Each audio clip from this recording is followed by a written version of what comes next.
बाबूजी। ये का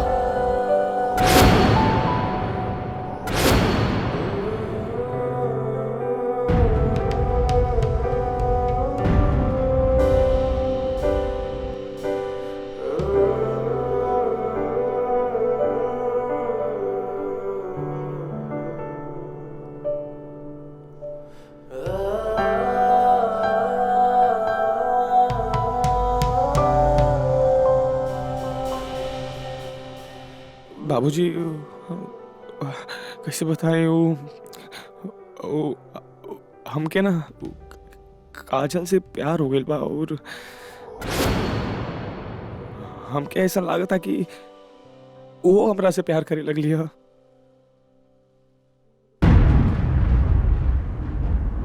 बाबूजी, वो लड़का जी एकरा खातिर आप लोग चुन लिया, वो बहुत अच्छा बा, बहुत खुश रखिए एकरा के लिए। डॉक्टर बा बहुत अच्छा कमावेला, लेकिन हमके ऐसा लागेला कि हम ओकरा के ज्यादा खुश रख पाए बाबूजी, और वो शायद हमके बहुत खुश रखी। बाबूजी कोनो गुनाह ना कहीं, वो तो यहाँ पे आए के बाद हमके समझ में आयल कि प्यार मोहब्बत ये सब का होला बाबूजी। प्यार हो गए बस बाबूजी। बाबूजी बाबूजी, हम कोनो गुनाह नहीं की कहीं, प्यार हो गई गलती से बाबूजी।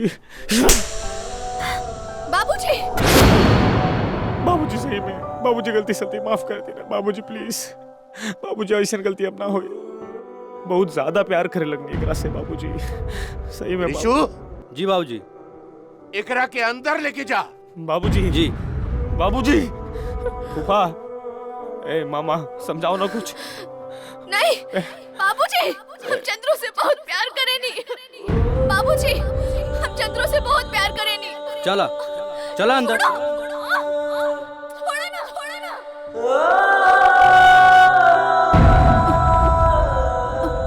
बहादुर, निकाल दे एकरा के हमरा घर से अभी, आज अभी यही वक्त। चल। अरे मामा, जा यहाँ से। जा। अरे अरे मामा प्लीज यार, जो यहाँ से अपन शकल मत दिखे दोबारा यहाँ। चल जो। ले चुपचाप चल जो यहाँ से, हमसे बुरा कोई ना होई। फूफा, ए, चुपचाप चल जो। जा यहाँ से।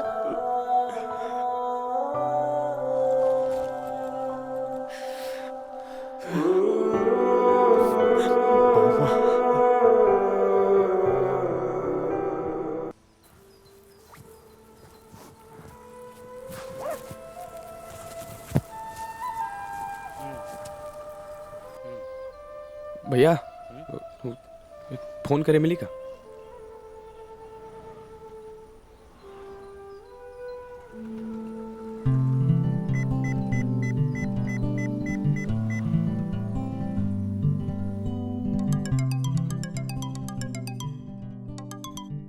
हेलो मोहन भैया। अच्छा भैया, तबीयत कैसन बा? अरे बढ़िया बानी, टकाटक बानी। भाई घर पे बोल दे आवत आनी, ठीक बा? बाबूजी यही जब बने ला बात कला। हाँ दिन बात करो। माई भैया घरे आवतड़न। हे भगवान, तो हर लाख लाख शुक्र बा। अरे हाँ बेटा चंद्रमोहन। हाँ बाबूजी। अरे अब तू जल्दी घरे आ जा बेटा। हाँ आवतन। और जितना जल्दी हो सके तू घरे आ जा। हाँ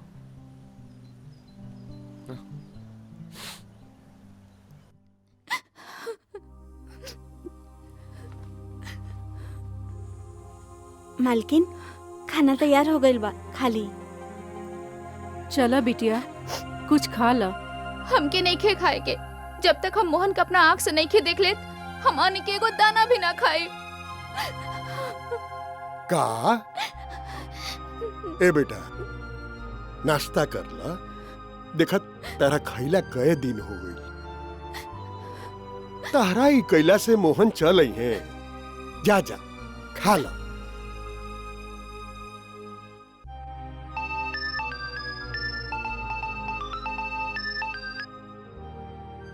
हेलो।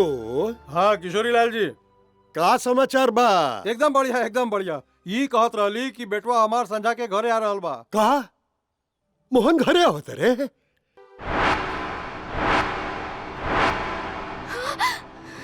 ई तो बहुत खुशी के बात रहुआ सुनैनी। हाँ, ठीक बा। उनकरा के भी खबर कर देली। ठीक बा। देखा लोग, अरे तू लोग खुशी मनावा। भगवान के बहुत कृपा बा कि मोहन घरे आ रहल बाड़े। कहाँ जात बड़े बिटिया? हम जाता नहीं अपन मोहन के पास।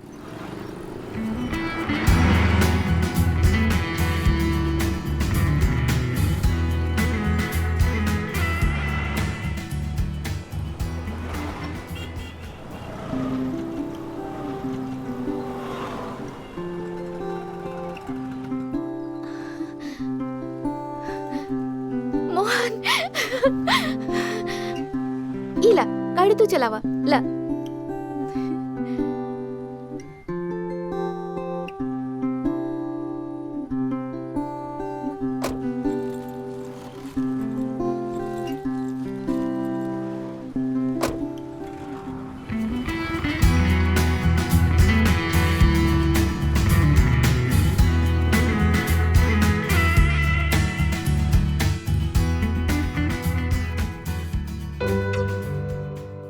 अच्छा।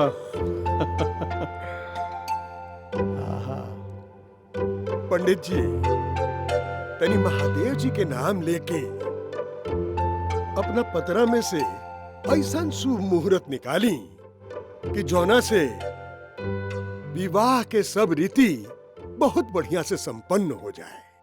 का भाई? हाँ जी। अरे जजमान, आप बिल्कुल चिंता ना करी। अब की ऐसा मुहूर्त निकालब कि बियाह बहुत बढ़िया से संपन्न होई। बस बस तनी देखी पंडित जी। बेटा मोहन, जब तू दुर्घटना में घायल हो गई रहा तो तू कोना गांव में रहा? भगवानपुर। भगवानपुर? हाँ। ई उहे भगवानपुर है जो नहरिया के किनारे बड़ुए? अरे बेटा, ओ भगवानपुर में एगो वैद्य बाणे। उनकरे इलाज से ई राधिका के जन्म भइल रहे।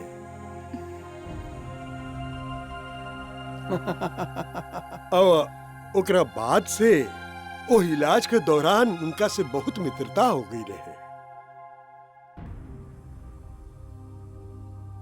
लेकिन देखा,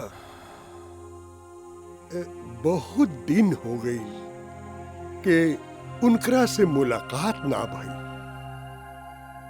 हमहू व्यापार और रोजगार में फंस गई, लेकिन सही टाइम पर हमरा के तू याद दिला देला बाबू। बेटा, अब तो उनका से मिल ही के पड़ी। तू उनका के जाने ला? ना। अरे जजमान जी बोली। अगला मंगलवार के बियाह के बहुत बढ़िया मुहूर्त निकल रहा बा।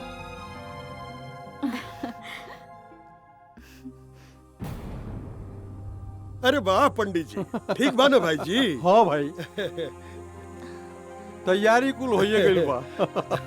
खाली बारात लेके आवे के बा हमरा के। और बस हमरा बारात के स्वागत के तैयारी करे के बड़ुए।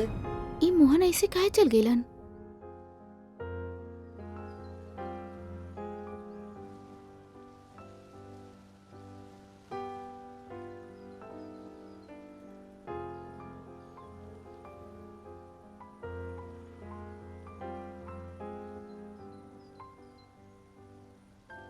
का बात बा मोहन? हम देखा तनी जब से तोहार एक्सीडेंट भइल बा तू बड़ा टेंशन में बाड़ा। लागता कि रउआ के दिल पे कोनो बोझ बा। ठीक बानी यार, ठीक बानी। तू टेंशन मतलब ठीक बानी हम। कोनो बात नहीं है।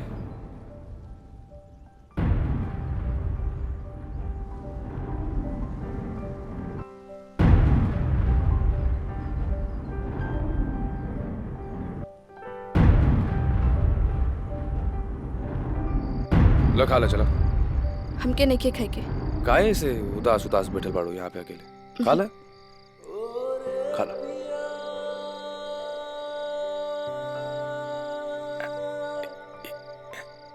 इका एकरा फेंकी अब, हाँ? कॉल करबो कि ना? ना, हम फोन ना करब। चलो कोनो बात ना, हम कर ले। बस बियाह खातिर फोन करबा, ऐसे ना करबा। करब ना, सबके याद आई था कॉल कर ले एक दो। और हमारी याद आई कि ना? आई ना।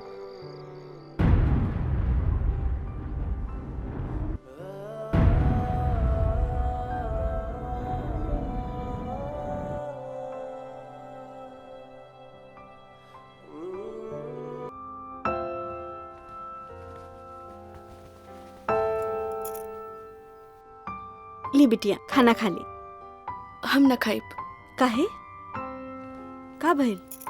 कितना दिन से देखा तानी तू खाई पियल सब छोड़ दिल बाड़ू। फुआ कहनी ना हम ना खाइब। समझा समझा के थक गई नी, समझते नहीं की। तोहार बाबूजी गइल बाड़े चंदन के गांव बियाह के तारीख तय करे।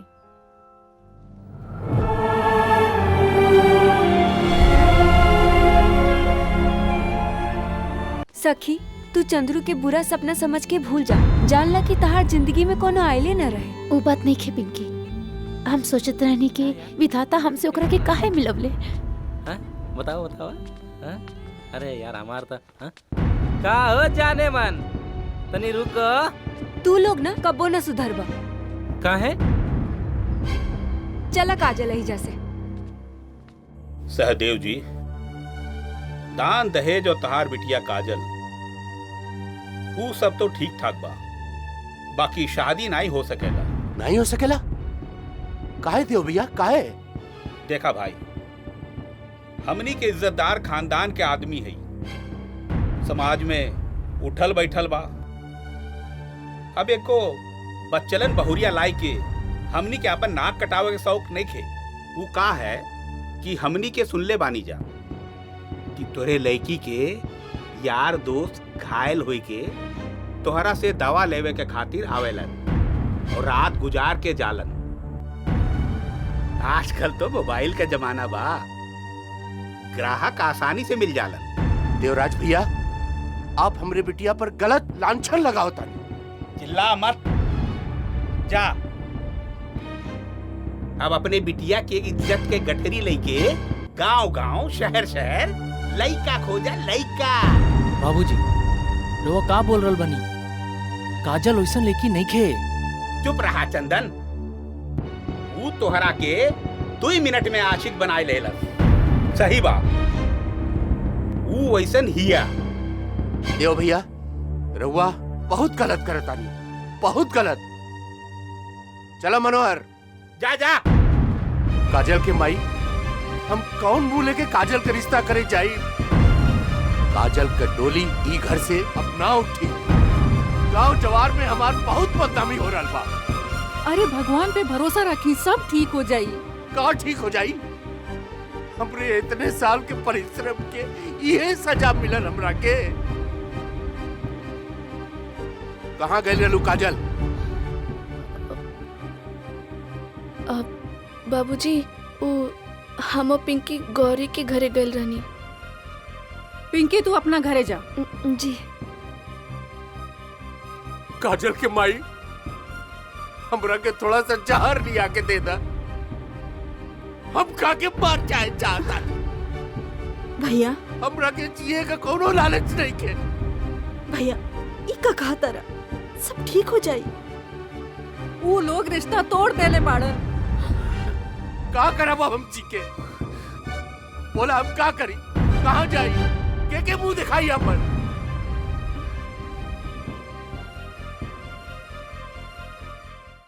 ए मटरू, अब हम दवाई देवा बंद कर देले बानी। हमार दवा खाना बंद हो गई ला। हम तोरा से कितना बार कहनी कि अब हम दवाई देवा बंद कर देले बानी। लेकिन वैद्य जी, वैद्य सहदेव मर गई। अरे वैद्य जी जा यहाँ से जा। तो गुस्सा करता रहे। हम कहता नहीं ना, जी दवाई दे। हम कहता नहीं ना, तू यहाँ से जा। हम कोनो दवाई वाई ना करेली। आज का हो गइल बा वैद्य जी के? प्रणाम वैद्य जी। देखा भैया, हमरे यहाँ दवाई वाई सब बंद हो गई ला। हमारा दवाखाना बंद हो गई ला और वैद्य सहदेव मर गई। कब मर गई? हम कोई इलाज उलाज ना करेली। हाँ अरे राम नाम, ई रउआ का कहतरी? राउर दुश्मन मरे? ई रउआ का कह रहल बानी वैद्य जी? वैद्य जी, ई रउआ के कहा हो गई? अरे वैद्य जी, लागता रउआ हमनी के पहचानी ना। अरे हम हई किशोरी लाल, मक्खनपुर वाले। हाँ, मक्खनपुर वाले किशोरी। हाँ। आई रहुआ, बैठी ना। अरे वैद्य जी, अब तो लागता कि रउओ के अपना यादाश्त खातिर दवाई खा ही के पड़ी।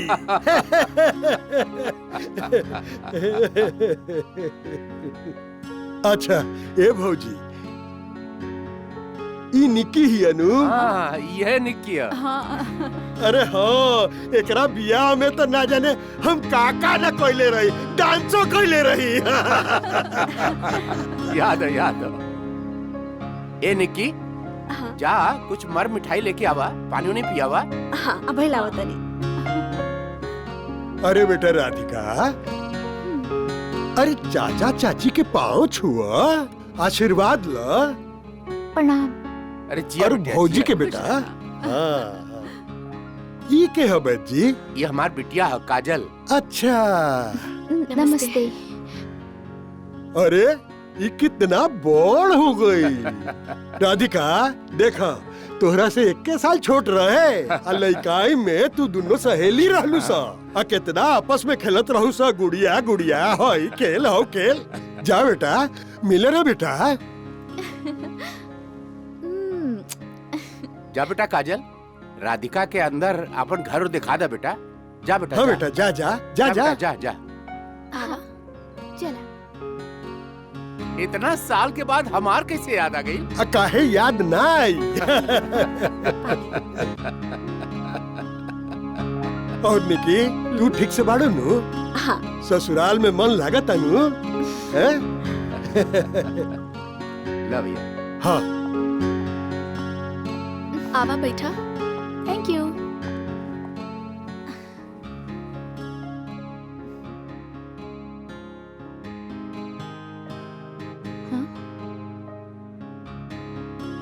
का बात बा? इतना शांत काहे बाड़ू काजल? कुछ ना। कुछ तो बात बा। हम तारा से पहला बार मिल रहल बानी, लेकिन हमके लगता कि हम तारा के सदियों से जानीला। जान पहचान केवल दुख देवेला। तू एक के बात में सारा कहानी बता देलू, लेकिन तू ई जानला जान पहचान तो एक दूसरा से बातचीत करे से ही होला।